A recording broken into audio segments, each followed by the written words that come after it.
Delhi liquor కేసులో ఈ నెల 22 తర్వాత కీలక పరిణామాలు చోటు చేసుకున్నాయి. ఈడీ వర్గాలు స్వయంగా ఈ విషయాన్ని వెల్లడించాయి. లిక్కర్ కేసు నిందితుడు అరుణ్ రామచంద్ర పిళ్ళై మధ్యంతర బెయిల్ పొడిగింపుకు ఢిల్లీ హైకోర్టు నో చెప్పిన నేపథ్యంలో ఈడీ తాజా ప్రకటనకు ప్రాధాన్యం సంతరించుకుంది.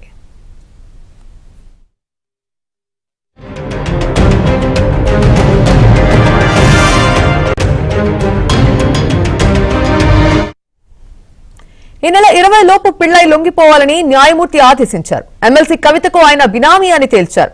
విచారణకు హాజరు కాలేనని కవిత ప్రకటించిన నేపథ్యంలో ఈడీ తీవ్ర ఆగ్రహంతో ఉంది. మరోవైపు ఢిల్లీ సీఎం అరవింద్ కేజ్రీవాల్ రేపు ఈడీ ముందు హాజరు కావాల్సి ఉంది. 4వ సమన్లు అందుకున్న కేజ్రీవాల్ రేపైనా హాజరవుతారా లేదా అని తెలియాల్సి ఉంది.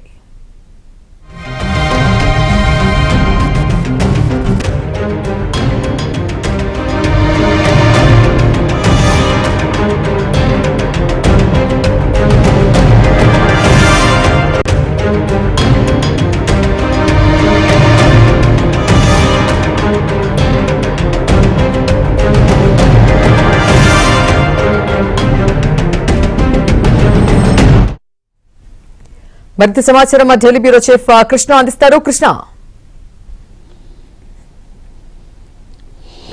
కాంతి, ఢిల్లీ లిక్కర్ కేసులో కొన్ని కీలకమైనటువంటి పరిణామాలు జరగబోతున్నాయి. ఈ నెల 22 తర్వాత ఈ యొక్క కీలకమైన పరిణామాలు జరిగే అవకాశాలు ఉన్నట్లుగా ఈడీ వర్గాల నుంచి మనకు అందుతున్నటువంటి సమాచారం.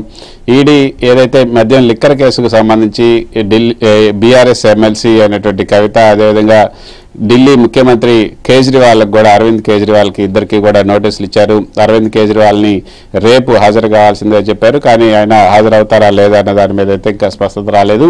18వ తేదీ ఇవ్వాలి అంటూ తాజాగా ఇచ్చినటువంటి నోటిఫికేషన్కు నోటీసులకు ఆయన ఇంకా స్పందించలేదు. గతంలో 3 సార్లు ఆయనకు నోటీసులు ఇచ్చారు. అయితే గతంలో సిబిఐ విచారణకు ఒకసారి వెళ్ళొచ్చారు. కాబట్టి ఈసారి మాత్రం ఈడీ విచారణకు వెళ్తే ఆయన అరెస్ట్ చేయడం ఖాయం అన్న వదంతులు వచ్చిన నేపథ్యంలో ఆయన ఈ యొక్క ఈడీ విచారణను తప్పించుకుంటూ ఉన్నారు. మరోపక్క ఇటు ఈ బీఆర్ఎస్ ఎమ్మెల్సీ కవితకు కూడా నోటీసులు ఇచ్చారు. 5వ తేదీనే, నిన్న 16వ తేదీన రమ్మని చెప్పి కూడా చాలా స్పష్టంగా చెప్పారు. కానీ 16వ తేదీ నేను రాను, నాకు సుప్రీంకోర్టు ప్రొటెక్షన్ ఉంది కాబట్టి సుప్రీంకోర్టులో కేసు తేలేదాకా నేను ఈడీ విచారణకు హాజరు కాబోనని కూడా ఈమెయిల్ ద్వారా తన సమాచారాన్ని అందించారు కవిత. మరి వీళ్ళిద్దరి వ్యవహారంలో ఎన్బిడబ్ల్యూ కూడా ఇష్యూ చేసే అవకాశం ఉంది అన్న వార్తలు అయితే వస్తున్నాయి. నాన్ బెయిలబుల్ వారెంట్ ఇష్యూ చేస్తారన్న వార్తలు వస్తున్నాయి. ఒకవేళ నాన్ బెయిలబుల్ వారెంట్ కనుక ఇష్యూ చేస్తే అప్పుడు కనుక వీళ్ళిద్దరూ హాజరు కాకపోతే ఖచ్చితంగా అరెస్ట్ చేసే అవకాశం ఉంటుంది. ఇంకా అదే ఫైనల్ ఆప్షన్గా కూడా అందరూ భావిస్తున్నారు. సో ఎన్బిడబ్ల్యూ వీళ్ళిద్దరికి ఇష్యూ అవుతుందా? ఇప్పుడు ఈరోజు జరిగినటువంటి పరిణామం, ఇందులో ఏదైతే ఈ కేసులో అరవింద్ పిళ్ళై ఉన్నారో, ఈ కేసులో ఉన్నటువంటి ప్రధానమైనటువంటి నిందితుడు అరుణ్ రామచంద్రన్ పిళ్ళై ఉన్నారు. ఆయన కవితకు చాలా దగ్గరి ఆయన చేయడు. అంతేకాకుండా ఆయన ఈ కవిత బినామీయే తను అంటూ కూడా వాంగ్మూలం ఇచ్చారు. అయితే ఆయనకు ముందస్తు బెయిల్, అంటే గతంలో మధ్యంతర బెయిల్ని ఇచ్చారు. ఆ మధ్యంతర బెయిల్ను పొడిగించడానికి ఇవాళ హైకోర్టు నిరాకరించింది. వెంటనే మీరు సరెండర్ కావాలని కూడా ఈరోజు హైకోర్టు ఇచ్చినటువంటి ఉత్తర్వుల్లో అరుణ్ రామచంద్ర పిళ్ళైకి ఆదేశాలు జారీ చేయడం జరిగింది. తన భార్య అనారోగ్య కారణాలను చూపించి మధ్యంతర బెయిల్ను అరుణ్ రామచంద్ర పిళ్ళై తీసుకున్నారు.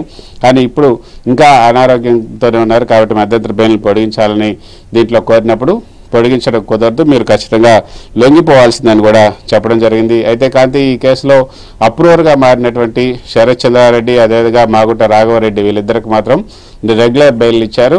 ఈ యొక్క అరుణ్ రామచంద్రన్ పిళ్ళైకి మాత్రమే ఈ యొక్క మధ్యంతర బెయిల్ ఇచ్చారు. అరుణ్ రామచంద్రన్ పిళ్ళై కూడా అప్రూవర్గా మారితే ఆయనకు కూడా బెయిల్ వచ్చే అవకాశం ఉంటుంది. కానీ కవితకు వ్యతిరేకంగా చాలామంది, అంటే ఈ యొక్క సౌత్ లాబీలో బెనామీలుగా ఉన్నటువంటి వారందరూ కూడా కవితకు వ్యతిరేకంగా సాక్ష్యాలు ఇచ్చారు, వాంగ్మూలాలు ఇచ్చారు. వాటన్నింటినీ కూడా ఛార్జ్షీట్లో కూడా పేర్కొనడం జరిగింది, అటు సిబిఐ ఇటు ఈడీ. సో ఈ నేపథ్యంలో మళ్ళీ లోక్సభ ఎన్నికలు కూడా రాబోతున్నాయి. గతంలో మనం చూసాం బీఆర్ఎస్ బీజేపీ ఒకటైంది కాబట్టి కవితను అరెస్ట్ చేయలేదంటూ ఏదైతే కాంగ్రెస్ పార్టీ ప్రచారం చేసిందో దానివల్ల బీఆర్ఎస్ బీజేపీ రెండు కూడా నష్టపోయాయి. మరి ఇప్పుడు ఎన్నికల సమయంలో మళ్ళీ తెరపైకి ఈ వివాదం తెరపైకి వస్తుంది. మరి ఈసారి బీజేపీ లాభపడుతుందా, మరి బీఆర్ఎస్ నష్టపోతుందా? ఈ రెండు ఒకటే అని మళ్ళీ చెప్పి కాంగ్రెస్ మళ్ళీ తెలంగాణ లోక్సభ ఎన్నికల్లో లబ్ధి చేకూరుతుందని చూడాలి. మరి కాంగ్రెస్కి లబ్ధి చేకూరకుండా ఉండాలి ఉండాలి, లేకపోతే బీఆర్ఎస్కి లబ్ధి చేకూర్చకుండా ఉండాలంటే మరి ఇందులో జరిగే పరిణామాలను బట్టి అక్కడ లాభ నష్టాలు ఉంటాయన్నది రాజకీయ పరిశీలకులు చెప్తున్నట్టనమాట. ఏదేమైనప్పటికీ ఈ నెల 22లోగా లొంగిపోవాలంటూ అరుణ్ రామచంద్రన్ పిల్లకి ఢిల్లీ హైకోర్టు ఆదేశాలు ఇచ్చిన నేపథ్యంలో 22 తర్వాత ఈ కేసులో చాలా కీలకమైనటువంటి పరిణామాలు జరిగే అవకాశం ఉంటుంది. ఎన్బిడబ్ల్యూ కూడా ఇష్యూ అయ్యే అవకాశం ఉన్నట్లుగా మనకు అందుతున్నటువంటి సమాచారం. Kanthi. Right Krishna, thank you.